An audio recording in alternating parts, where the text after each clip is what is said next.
हालिया इसराइल और हमास की जंग की वजह से यहाँ इस्लामी ममालिक इसराइली दहशतनाक जारहियत को तनखीद का निशाना बना रहे हैं। वहाँ इसराइल में भी मासूम बच्चों को सरेआम कत्ल करने पर इसराइली हुकूमत को भी मुश्किल में डाल दिया है।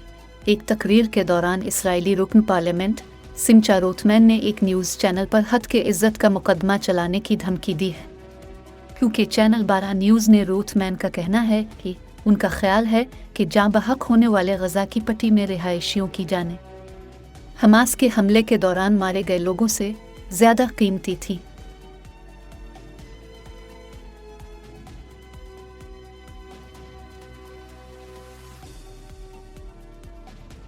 न्यूज़.टीम के मुताबिक रोथमैन ने यह तबसरा कनेसेट पैनल की एक हालिया मीटिंग में किया, जिसकी वो सदारत कर रहे हैं।